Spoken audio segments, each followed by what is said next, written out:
En el daño glomerular, nosotros vamos a ver que pueden ser de dos tipos, inmunológicos y no inmunológicos. Ya vamos hablando del glomérulo, ¿no? Estábamos hablando del riñón, luego estábamos hablando de la nefrona y que la nefrona está formado por el glomérulo, que es la parte básica de la nefrona. Recuerden que la nefrona es el riñón en miniatura, es el mini riñón y muchos de ellos es que llegan a formar el riñón porque cada uno de ellos hace la función que tiene el riñón. Entonces, hay que recordar que no, nosotros, dentro de las funciones que cumple este riñón, además de filtrar, secretar, eliminar, también mantiene el medio interno. También interviene en los componentes hormonales, como la secreción de la eritropoyetina. También interviene mediante la formación de la vitamina D o la secreción permite que se pueda absorber mejor el calcio. Entonces, ahora ya nos vamos a dirigir qué es lo que sucede y por qué hay daño glomerular. Hay dos tipos de mecanismos, los inmunológicos y los no inmunológicos. Por ejemplo, ¿qué sucede en los inmunológicos? En los inmunológicos va a haber una formación de complejo del antígeno con el anticuerpo, donde vamos a ver ya vista la membrana, vamos a verla en un 100%, vamos a ver los podocitos que son la parte externa, las membranas basales y el endotelio que forma. Esta hace una capa mucho más compacta y de mayor protección al glomérulo. Pero ¿qué sucede? En estas formaciones vamos a ver que vamos a tener formaciones o va a recorrer los complejos y van a ir formándose y se van adhiriendo hacia la zona de los podocitos. Muchas veces estos complejos que se van a ir formando, vamos a ir viendo que estos antígenos se van a adherir a la zona de los podocitos, sobre todo entre las uniones. Llegan a vencer, llegan a pasar esas hendiduras, se dirigen hacia la membrana basal y luego pasan a nivel del endotelio. Ya estando en la zona del glomérulo, empiezan a formar los famosos complejos de antígeno y anticuerpo, donde el cuerpo, donde el organismo va a formar anticuerpos porque los van a ver de manera extraña, como si fueran dañinos hacia el cuerpo. Una vez que se forman estos complejos, van a ocasionar lesiones a nivel de la membrana y esto va a producir alteración en la estructura, que va a provocar que dentro de ellos tengamos pérdidas de estas zonas que son compactas para que puedan dejar pasar al libre albedrío algunos solutos de mayor peso molecular. Dentro de ellos tenemos las proteínas. Y esto es un círculo vicioso. Pero ¿qué sucede sobre todo cuando se activa este complemento? El complemento que se va a formar de la formación del antígeno y el anticuerpo. Estos se van a dirigir hacia la zona de los vasos. Ocurre sobre todo en tres fases. En la primera fase vamos a ver el antígeno y anticuerpo que se va a dirigir en la zona de los vasos. ¿Y esto qué es lo que atrae? Definitivamente a los linfocitos, dentro de ellas las células B, las células plasmáticas, que van a recorrer en toda la circulación, sobre todo a nivel de estos vasos, y va a formar estos complementos que se van a dirigir hacia todos los vasos del cuerpo y van a ocasionar sobre todo alteración a nivel de los vasos. Esta inflamación, como lo conocemos, es conocida como la vasculitis. A nivel de los vasos también vamos a ver que hay una adherencia y una migración. Estas van a ocasionar que se puedan alterar no solamente en los vasos, sino también a nivel de los tejidos, puedan salir los macrófagos. Este proceso, esta cascada inflamatoria continua va a ocasionar un daño, una injuria, una inflamación perenne en la zona del riñón, perdiendo así la capacidad de las funciones que pueda tener el riñón, porque se va a ir deteriorando definitivamente esta formación de antígeno y anticuerpo va a ocasionar una reacción inflamatoria que es perenne con daño a nivel de la vasculatura y no solo daño a nivel de la vasculatura, sino también a nivel de la membrana que cubre el glomérulo, ocasionando una pérdida continua y una alteración en sus funciones. Las funciones que tiene el riñón, además de permitir reabsorber, secretar, eliminar, mantener el medio interno, permite trabajar o formar o secretar también hormonas, como lo dije hace un momento, ¿no? Con la eritropoyetina, permite mejorar la absorción del calcio y mantiene la homeostasis del cuerpo. Entonces, el riñón es un órgano noble que cumple muchas funciones.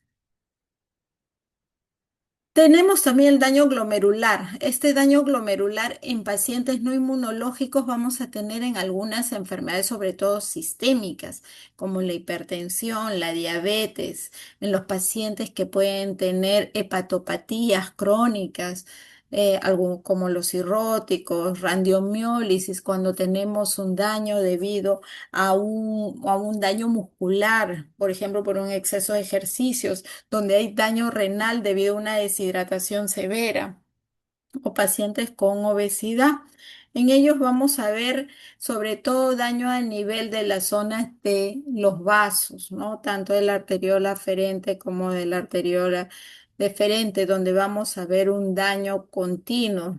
Vamos a tener filtración a nivel de las proteínas, vamos a tener una inflamación a nivel de los glomérulos y vamos a tener sobre todo alteración y presencia de esclerosis a nivel de la zona glomerular. Esto va a ocasionar tanto un daño vascular como un daño a nivel de las zonas de la membrana basal, que va a permitir una pérdida de las proteínas y va a permitir también un daño a nivel de los vasos. Ambas arterias, aferente, eferente, con un cambio continuo de pérdida, sobre todo de la albúmina. Y eso se va dando durante todo el tiempo. Hay que recordar que también estos daños pueden ocasionar edemas y ascitis, sobre todo con la activación de la renina-angiotensina-aldosterona, la activación del sistema nervioso periféricos, la formación de tromboxanos, leucotrienos. ¿Por qué? Porque también provoca una inflamación. Hay que recordar que todas estas enfermedades que son sistémicas van a hacer daño a nivel de los vasos y a nivel de las membranas que forman estos glomérulos. Ya entrando al tema de las glomerulonefritis, vamos a diferenciarlas. Hay dos tipos de glomerulonefritis, las primarias y las secundarias. Las primarias son las que afectan directamente al glomérulo. No existe otra enfermedad sistémica. El daño es directo hacia las zonas del glomérulo. Y las secundarias se ven sobre todo enfermedades sistémicas, como por ejemplo la hipertensión, la diabetes, enfermedades que son infecciosas como las estreptocócicas, las estafilocócicas, autoinmunes como lupus, por ejemplo, son de causas secundarias, son por una enfermedad que puede ser sistémica, infecciosa o autoinmune. En cambio, las primarias son las que van dirigidos sobre todo hacia el riñón, ¿no? Por eso se les conoce primarias o idiopáticas. Y van a ver, tanto en la primaria como en la secundaria, síndromes, el síndrome nefrótico y el síndrome nefrítico. En ambas, ¿cuál es la característica? Es que en la primaria el daño es dirigido hacia el riñón y en la secundaria el daño es dirigido es ocurrido o ocurre por una enfermedad que es sistémica. En ambas ocurre síndrome nefrótico y nefrítico. Pero vamos a hablar un poco de estos síndromes que forman las glomerulopatías. Para empezar, las glomerulopatías van a adoptar el nombre de acuerdo al daño en donde se produce. Pero los síndromes nefróticos y nefríticos tienen una característica especial que hay que poder distinguir para poder saber justamente la división de estas enfermedades. Por ejemplo, en el síndrome nefrótico se va a caracterizar porque vamos a tener una pérdida muy grande de proteínas, sobre todo de la albúmina, por la orina, que es más o menos de 3,5 gramos por día. No, por lo general no hay hematuria, van a haber pequeños casos donde vamos a ver ligera hematuria, edema generalizado, puede llegar a Nasarca. Nasarca es un edema generalizado. Los edemas que tiene el síndrome nefrótico se va a caracterizar porque inician, son ascendentes, se inician en los pies, luego van a los tobillos, las piernas, los muslos, pueden llegar hasta la pared del abdomen, inclusive parte del tórax. Es una pérdida con gran cantidad de proteínas. Hipertensión puede haber muy leve o puede ser ausente. O sea, lo ideal es que no se encuentre. Podemos encontrar algunas glomerulopatías nefróticas con hipertensión, sí, pero son pocas. La orina se va a caracterizar porque es espumosa. El paciente viene asustado y les dice que está orinando con espumas, ¿no? Y acá es la pérdida de proteínas. Vamos a hablar en un momento sobre su fisiopatología. El nefrítico se caracteriza porque la pérdida que tiene de proteínas es mucho menor. Hematuria, acá hay una triada que es la proteinuria, la hematuria que va a presentar el paciente y la hipertensión. Los edemas que va a tener llegan hasta la zona maleolar, que es la zona del tobillo, y hay edema en párpados. La hipertensión es parte de la triada, la hipoalbuminemia, la hipertensión y la hematuria. La orina acá sí es hematúrica, es como Coca-Cola, oscura. Les van a decir que es oscura negra, ¿no? Como si fuera un lavado de carne, muchas veces les dicen. Oye, acá sí vamos a tener una inflamación a nivel de los glomérulos. Estos son los patrones histopatológicos, pero vamos a irlos conversando. Aquí vamos a ver algunas glomerulopatías primarias, que son importantes recalcarlos. Las primarias, como les dije, son las que son dirigidas hacia el riñón, específicamente hacia el glomérulo. Y vamos a tener, por ejemplo, solo voy a mencionar para luego irlas desarrollando, la enfermedad de cambios mínimos, la glomerulosclerosis focal y segmentaria, que es frecuente, las nefropatías membranosas, la glomerulonefritis por inmunoglobulina A, las glomerulopatías por membrano proliferativas, como son los que dan en los niños y adultos, y las posinfecciosas. Acá, estas son las primarias que vamos a ver en el síndrome que pueden debutar como síndrome nefrótico o síndrome nefrítico.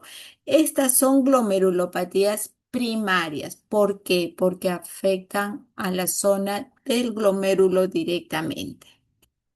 En cambio, las glomerulopatías secundarias vamos a ver por una causa, por una enfermedad que puede afectar al glomérulo. Es decir, primero tengo la enfermedad, pero esta enfermedad también tiene complicación renal. La diabetes mellitus con la nefropatía diabética, por ejemplo, o glomerulosclerosis diabética. Lupus eritematoso es una enfermedad inmunológica que acá es donde ocurre la formación de complementos, que es por una formación entre el antígeno y el anticuerpo y forma complementos que circulan a nivel de los vasos. La amiloidosis, que es una enfermedad que tiene complicación cardíaca y renal y va ocasionando alteración a nivel de la función del riñón. La infección por enfermedades infecciosas, como por ejemplo las glomerulopatías, perdón, por enfermedades infecciosas como VIH, la hepatitis B y C, es decir, que en los pacientes que tienen B y C hay que tener mucho cuidado, sobre todo para valorar la función renal. Algunas enfermedades oncológicas como el mieloma múltiple, algunas enfermedades inmunológicas como la vasculitis de inmunoglobulina A, las vasculitis que son ANCAS positivos, e inclusive algunos fármacos como por ejemplo analgésicos que nos han ocasionado daños renales. Ahora vamos a hablar específicamente del síndrome nefrótico. El síndrome nefrótico tiene una característica importante. Primero, de que pierde gran cantidad de proteínas, mayor de 3,5. Hay hipoalbuminemia, es decir, la proteinuria es la pérdida de proteínas por la orina y la hipoalbuminemia es la poca cantidad de albúmina por la sangre. Y se va a caracterizar además porque está acompañado por dislipidemia. Entonces, dentro de este síndrome nefrótico vamos a tener una gran cantidad de pérdidas de proteínas, donde vamos a ver que es tanta la pérdida que el hígado, que es el que se encarga de tener esta síntesis de proteínas, se queda muy corto, pero también forma otro tipo de proteínas, como vamos a ver en un momento, la fisiopatología, ¿no? Puede haber otra complicación acompañada y esa es la trombosis.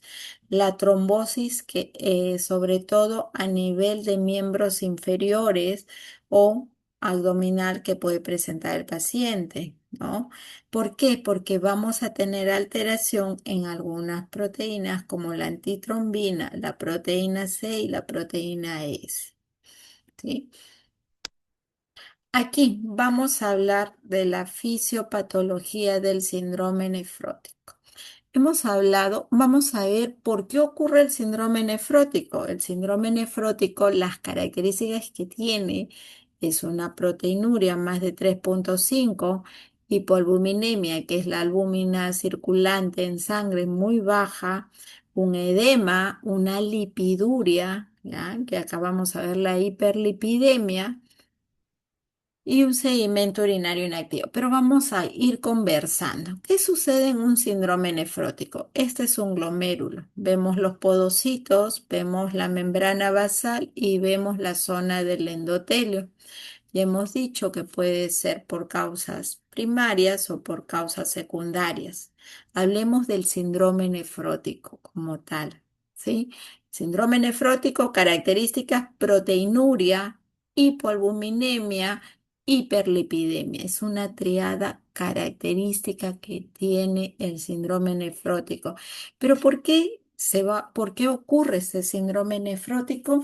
Primero, es porque hay daño a nivel de los podocitos. Esos podocitos vienen a ser la primera defensa que tiene el glomérulo.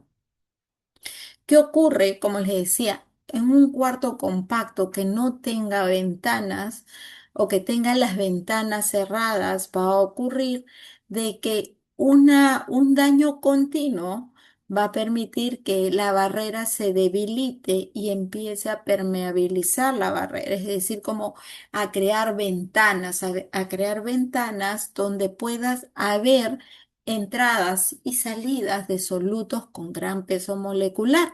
Dentro de ellas vamos a tener a la albúmina sobre todo. A esto, ¿por qué? Y se va a caracterizar porque he conversado hace un momento que las membranas basales para que pueda pasar se va a caracterizar porque justamente estas son eléctricamente negativas. Entonces va a permitir el paso sobre todo de la albúmina. Esta albúmina va a ocasionarse, van a empezarse a abrir muchas ventanas. Es decir, va a tener gran cantidad o pase de albúmina por el riñón. Estas se van a filtrar, ya no se reabsorben, sino que se van a secretar y eliminar en gran cantidad por la orina, debido a que ocurre una pérdida significativa, sobre todo más de 3,5 gramos al día. El paciente va a decir que orina espumoso, muy espumoso. Cada orina que puede tener es con mucha espuma. Pero ¿qué sucede? Algo importante. Debido a la gran cantidad de proteínas que se pierde, hay que recordar que el hígado, que es el que produce las proteínas o que produce la síntesis de proteínas a nivel del hígado, va a ocasionar a que tenga que formar gran cantidad de proteínas por esa pérdida. Ocurre dos cosas. La primera es que las proteínas que producen no llegan a compensar las pérdidas, y lo segundo es que no solo crea proteínas como tal, crea otras proteínas como son la de los lípidos. Estas proteínas, sobre todo hablamos del LDL, vamos a ir viendo, estas se van a ir formando en cantidad y en una cantidad mayor, así como hay proteínas buenas que va formando, también vamos a tener estas proteínas que son malas, que son partes del colesterol, que es las proteínas LDL, sobre todo el VLDL, y va a ocasionar estas un aumento en la sangre, debido a que tenemos gran cantidad, inclusive se puede perder por la orina, es lo que llamamos lipiduria, que vamos a ver, inclusive en la orina, pequeñas gotitas de grasa, y vamos a ver una orina espumosa debido a que el hígado no llega a sintetizar esa pérdida de proteínas. Y bien, eso es lo que ocurre a nivel del hígado. Pero no solamente ocurre esta alteración en el hígado, en la alteración en la síntesis hepática, sino que ocurre también a nivel de los vasos. Si nosotros perdemos gran cantidad de proteínas, ¿qué ocurre a nivel de los vasos? Nos acordamos un poco de fisiología. Los vasos tienen presiones oncóticas, y las que están por fuera de los vasos es una presión hidrostática. Las proteínas o este equilibrio a nivel de los vasos ocurre porque mi presión oncótica dentro y la que está afuera tiene un equilibrio, son iguales. Pero cuando se pierden proteínas, esa presión oncótica que está dentro de los vasos va a disminuir. Entonces, ¿qué va a suceder? Ese líquido que recorre por los vasos, el plasma, va a fugar al intersticio. Entonces, junto con ello, jala también el agua. Empieza a haber un edema blando que se va haciendo progresivo y ascendente, que inicia en los pies y luego el paciente le dice, doctor, está en mis piernas y desde la semana pasada ya tengo las rodillas, los muslos, hasta ahí me llega, me siento más pesado, y es porque el paciente va, a medida que va tomando más líquido, se va formando mayor cantidad de edema, y a mayor pérdida de proteínas, mayor cantidad de edemas. Entonces, no solamente eso va a ocurrir, sino que el cuerpo lo va a tomar como una disminución del volumen, y es porque se está yendo todo el volumen al intersticio, al intersticio.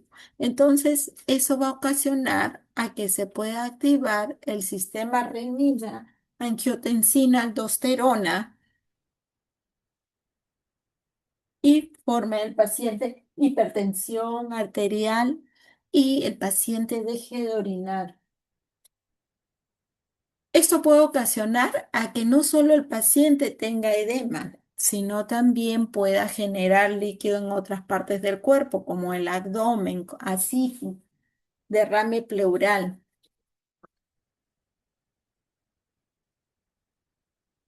Esta proteinuria también ocasiona pérdida de proteínas plasmáticas. Como por ejemplo, va a afectar otras proteínas. Recuerden que las proteínas vamos a tenerlas en dos tipos de estado: fijadas y libres.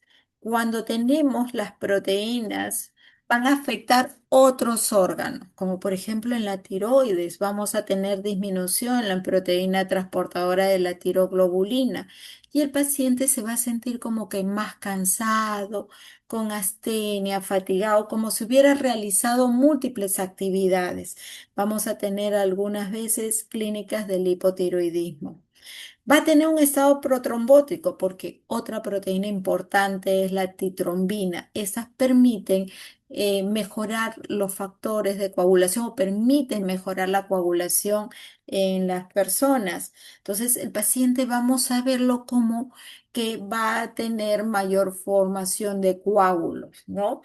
Y también disminuye una proteína importante, que son las proteínas de defensa como las gamma globulinas. El paciente tiende a tener está expuesto a infecciones. Entonces, en el síndrome nefrótico van a ocurrir diferentes cambios. La característica en el nefrótico es que va a tener proteinuria, edema, hiperlipidemia, ¿no? Puede ocurrir estados protrombóticos, formación de trombosis venosa, por ejemplo. Coagulopatías, sí puede ocurrir por lo que estamos viendo. Hay una disminución en la antitrombina y eso va a ocasionar el estado protrombótico. Lo podemos ver con cansancio, asténico, fatigado, sí, porque el paciente va a perder algunas proteínas importantes que son para las funciones hormonales, específicamente para la tiroides, ¿no? O con procesos infecciosos. ¿Cuáles son las manifestaciones clínicas? La ganancia de peso, sí, porque hay edema. Lo que vamos a pesar es agua en realidad, porque el paciente viene con edema en miembros inferiores, ascitis, derrame pleural, ¿no? El edema periférico. Puede tener hipertensión en algunos casos por activación del sistema renina-angiotensina-aldosterona. Puede tener pequeñas hematurias, muy pequeñas, casi nada, por los estados protrombóticos que se pueden formar el paciente. Lo que sí vamos a tener es una orina con proteinuria mayor a 3,5, estado de hipercoagulabilidad que vamos a ver, ¿no? Puede tener trombosis venosa el paciente y lo que vamos a ver en lo que hablábamos en la formación de la síntesis de proteínas, sobre todo el aumento de proteínas de baja densidad como es el LDL. Lo que menos va a formar son las lipoproteínas de alta densidad como es el HDL, que es el que nos protege para evitarnos los infartos o tener menor riesgo coronario. Estas son las pruebas de laboratorio. Ahora sí, vamos a hablar del síndrome nefrótico y cuáles son las glomerulopatías que vamos a observar dentro de ellas. La primera es la enfermedad de cambios mínimos. La enfermedad de cambios mínimos se va a caracterizar sobre todo porque se produce en niños. ¿Y por qué tiene este riesgo? ¿Cómo viene el niño? La mamá viene con el niño con un niño edematoso, un niño con aumento de peso. Puede estar en anasarca con los pies hinchaditos, la pared abdominal con edema. Y una característica que tiene es que muchos de los pacientes han estado tomando AINES, ¿no? Y después de eso desencadenó a que el paciente presentara edema, presentara proteinuria y dislipidemia, ¿no? Algunos están asociados a tumores, a los tumores o enfermedades, sobre todo de Hodgkin. Aquí, ¿por qué se va a caracterizar la enfermedad de cambios mínimos? Y esto sí recuérdenlo, las glomerulopatías adoptan el nombre del daño histológico que ocurre. Por ejemplo, tenemos acá los podocitos, la membrana basal y tenemos el endotelio. Entonces, ¿qué es lo que vamos a ver? Sobre todo de que la alteración va a ocurrir a nivel de los podocitos. La membrana basal está normal y vamos a tener que el endotelio está normal. Justamente esto ocurre en los niños y se les da tratamiento, se les quita el factor que está ocasionando el daño, como por ejemplo la ingesta de AINES, se retira los analgésicos y el paciente va recuperando poco a poco ese riñoncito. Por eso es que se le dice, es una de las glomerulopatías más benignas que tiene el síndrome nefrótico. La característica ocurre en niños por ingesta de AINES o por algún tipo de enfermedad secundaria, tumores, por ejemplo, ¿no?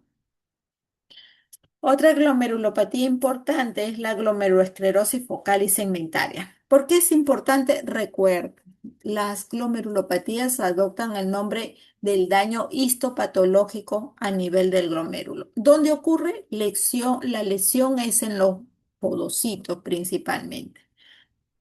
Igual produce proteinuria, edema que puede llegar a anasarca, ocasiona dislipidemia.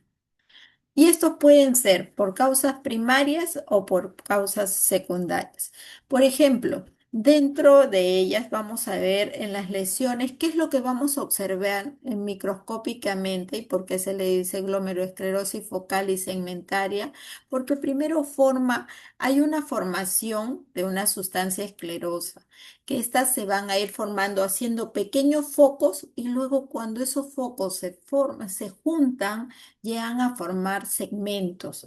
Y eso lo vamos a ver ahorita en una imagen, por eso se les llama segmentaria. Empiezan como focos, se juntan y luego llegan a formar pequeños segmentos.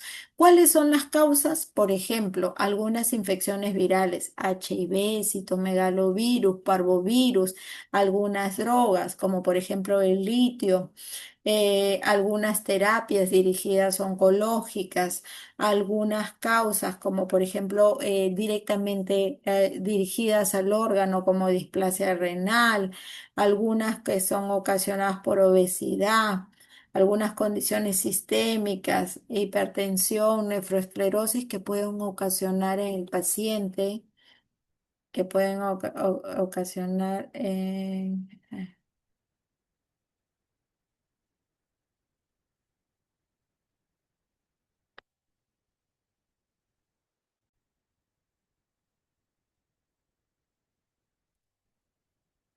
vamos a ver, aquí vemos una foto microscópica. Este es un glomérulo normal. Vamos a ver los podocitos alrededor, los podocitos, aquí los podocitos, la membrana basal y este es el endotelio. Aquí a la derecha nosotros vamos a ver justamente, empiezan las lesiones, la lesión es una lesión esclerosante que se forma en unos focos y luego estos focos cuando se juntan forman un segmento. Por eso se le dice glomerulosclerosis focal y segmentaria. ¿Cuáles son las manifestaciones clínicas en la glomerulosclerosis focal y segmentaria? Es más común en adultos, diferente al de cambios mínimos, proteinuria sintomática que puede presentar el paciente o edemas, aunque la proteinuria lo va a ver el paciente. No, un porcentaje puede presentar hipertensión y microhematuria, es decir, sangre en muy poquita cantidad, ¿no? Vamos a ver que también originan daño renal, puede haber oliguria, oliguria es la disminución en la cantidad de orina. Otra nefropatía, otra glomerulopatía importante es la nefropatía membranosa, ¿no? Donde vamos a ver, ¿por qué se caracteriza? ¿Por qué se caracteriza? Porque tiene depósitos granulares, sobre todo de inmunoglobulina G y complemento 3. Acá vamos a ver lo famoso de la presencia de los SPY o PUAS, que son depósitos granulares de inmunoglobulina G. Es de todas las más frecuentes en el adulto, de todo el síndrome nefrótico. Esa es la glomerulopatía más frecuente, ¿ya? En el adulto. Las causas primarias 66% y secundaria 33%. Una de las características que tenemos, sobre todo, es la formación de la fosfolipasa, que es el autoantígeno que va a ocasionar el daño en los pacientes adultos. Aquí vamos a ver dentro de la fisiopatología, hay la pérdida de podocitos, presencia de complementos, sobre todo el complemento 5B, hay daño o muerte a nivel de las células de la membrana basal, hay alteración en la formación del retículo endoplásmico, hay alteración a nivel o daño de la membrana basal glomerular. ¿no? Y vamos a ver que van a tener gran cantidad de pérdida de proteínas. Las manifestaciones clínicas que vamos a tener, sobre todo, hipertensión, un porcentaje. Hablar de síndrome nefrótico es que todas tengan edemas que pueden llegar a nasarca, dislipidemia, hipoalbuminemia. Pero este tiene un plus. ¿Cuál es? Que algunos de todas ellas un 10% puede formar hipertensión. Pequeña microhematuria, muy poquitito, y que pueda tener hipercoagulabilidad, es decir, que pueda formar trombosis venosa, por ejemplo, ¿no? Hay proteinuria y edema.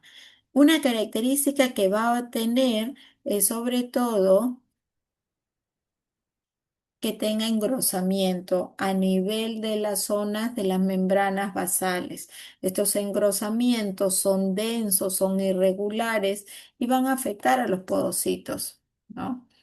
La otra glomerulopatía es la membrana proliferativa. Estas membranas proliferativas se caracterizan porque hay lesión a nivel del mesangio aquí ocurre un engrosamiento. En todos habíamos visto que se debilitaba o había el paso de las proteínas. Acá hay un engrosamiento en la membrana basal glomerular. Se va a caracterizar ¿por qué? Porque tenemos un engrosamiento en la membrana basal. Puedo tener igual la triada. Vamos a tener anasarca por la proteinuria, porque hay formación de edemas. Vamos a tener dislipidemia, hipoalbuminemia.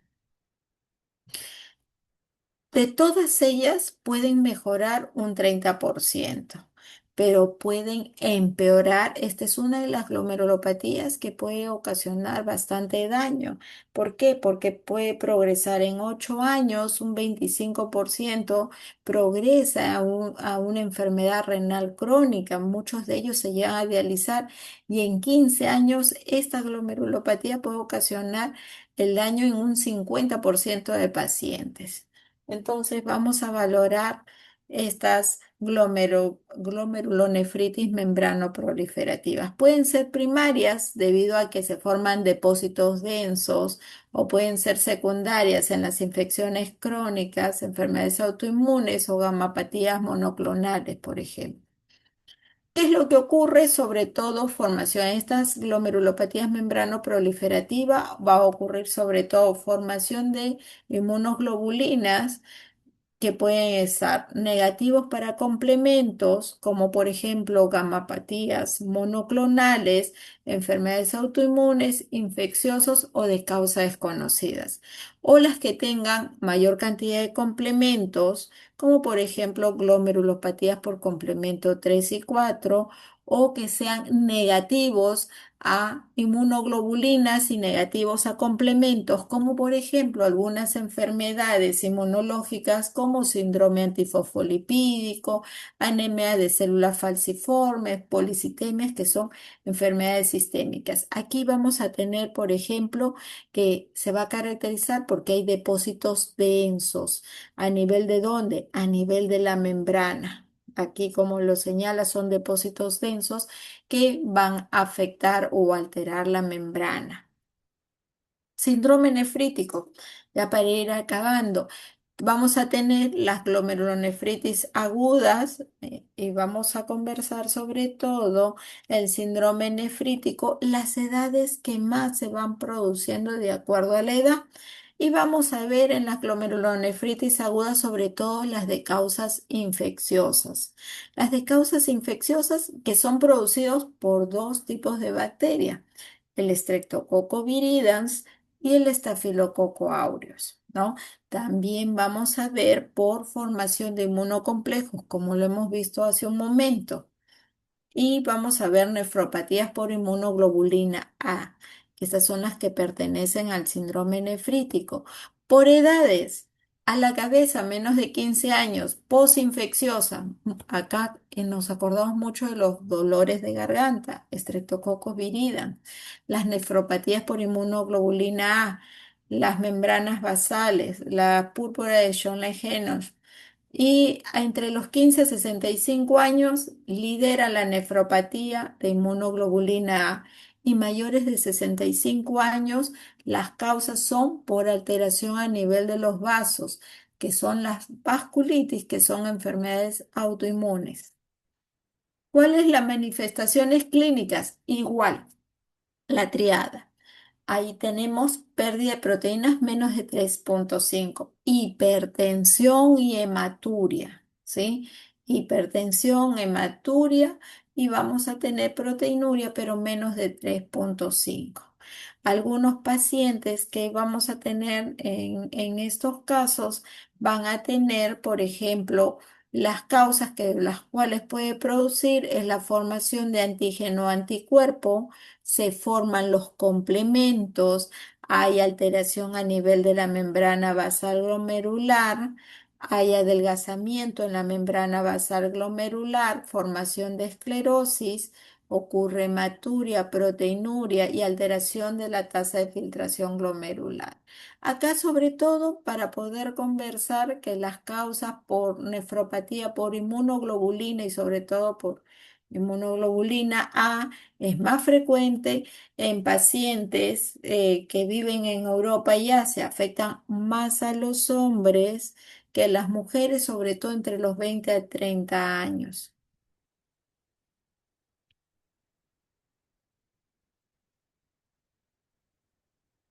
¿Cuál es la clínica que van a presentar? Sobre todo los adultos, la hematuria, microhematuria, es decir, la sangre va a ser microscópica. Vamos a ver sobre todo hipertensión en la mayoría de los pacientes. El diagnóstico por inmunoglobulina, vamos a ver la formación de complementos, sobre todo el complemento 3 y la inmunoglobulina G. Y cuando hablamos de inmunoglobulina A es porque vamos a tener acá vista en el microscopio, es la formación de inmunoglobulina A, sobre todo a nivel de los glomérulos. Es una característica y es por eso que se les llama glomerulopatías por inmunoglobulina A, porque gran cantidad de inmunoglobulina A son las que se van formando alrededor y dentro del glomérulo. ¿Cuáles son los factores predictivos malos en la inmunoglobulina A? Como hace un momento vimos, lo que se forman alrededor y dentro de este glomérulo es la inmunoglobulina A, es que el paciente sea hipertenso, que sí va a ser, va a tener dentro de las características de la hipertensión. Que sea una proteinuria persistente, pero menos de 3,5, que sea varón, que empiece a elevar la creatinina y que tenga gran cantidad de inmunoglobulina A y sobre todo que empiece rápidamente a progresar y forme las semilunas. ¿Qué son las semilunas? Son características histopatológicas que nos indican mal pronóstico o daño, o que esa glomerulopatía rápidamente progresa a un daño renal crónico, es decir, a una insuficiencia renal. Las vasculitis, vamos a ver, por ejemplo, porque son lesiones a nivel de los vasos. Muchas veces hemos visto algunas lesiones y pensamos solamente que es un problema vascular, una insuficiencia arterial. Cuando ahondamos, vamos viendo que son petequias, son pequeñas petequias, es decir, coloraciones rojas por alteración en los vasos o inflamación a nivel de los vasos y se puede caracterizar porque viene muchas veces con dolor. Hay acompañamiento, sobre todo también a nivel articular, o sea, no solamente es una lesión a nivel de la piel, sino también articular. Y puede venir con sangrado abdominal, pero esta lesión, así como hace el daño a nivel de la piel, también hace daño a nivel de los vasos del riñón. Produce proteinuria, produce hipertensión, produce hematuria. Ya dentro de las glomerulonefritis infecciosas, a la cabeza la postestreptocócica y la estafilocócica. Y dentro de la estreptocócica vamos a ver, muchos de los pacientes tienen una historia. ¿Cuál, doctora? He estado mal, de la garganta hace unos días, unas semanas, porque va entre los 10 a varias semanas, de entre los 10 días a varias semanas. Hace 10 días, hace 2 semanas, doctora, tuve un problema en la garganta y de repente empecé a orinar, un poco con espuma, empezaron a hincharse los pies, se empezaron a hinchar los párpados y de repente sacamos algunos exámenes, sobre todo la famosa antiestreptolicina, que es lo que nos confirma a nosotros la infección por estreptococcus, que nos dice a nosotros que ha tenido falla renal. Y esto se va a caracterizar sobre todo porque tenemos alteración a nivel de la zona del espacio de Bowman. Y en una microscopía inmunofluorescente vamos a ver que tenemos depósitos de inmunoglobulina G y M a lo largo de toda la pared capilar, ¿no? Y comprobamos con los anticuerpos de antistreptolicina, que es para estreptococos, que sale positiva. Otra de las infecciones que vamos a ver, por ejemplo, es en la endocarditis por Streptococcus viridans, que se va a caracterizar porque junto con las endocarditis pueden ser por estreptococos y estafilococos. Hacen daño a nivel cardíaco, pero también hacen daño a nivel renal. Da los mismos síntomas: edema palpebral, edema maleolar, hipertensión y también hematuria. Las que son las glomerulonefritis rápidamente progresivas con semiluna, es decir, esta es una clasificación de glomerulonefritis que son progresivas, que llegan a ser insuficiencia renal. La aparición de las semilunas, que es una forma que se da histopatológicamente en estas glomerulopatías, me dice mal pronóstico. Ese paciente progresa a insuficiencias renales. Por ejemplo, en primarias, como el síndrome de Gospa-Ustar, que es una enfermedad pulmonar, la que está medida por inmunocomplejos, y secundarias, la glomerulonefritis membrano-proliferativa, la de Schörle, nefropatía por inmunoglobulina A, lupus eritematoso. Ya para ir finalizando, tenemos la enfermedad de anticuerpos de antimembrana basal glomerular, que también da un síndrome nefrítico, hipertensión, edema en miembros inferiores y proteinuria menor de 3,5. Se va a caracterizar sobre todo porque a nivel de los vasos van a ir formándose inmunoglobulinas y se van a ir formando alrededor, van a producir sobre todo un proceso inflamatorio dañando la membrana basal.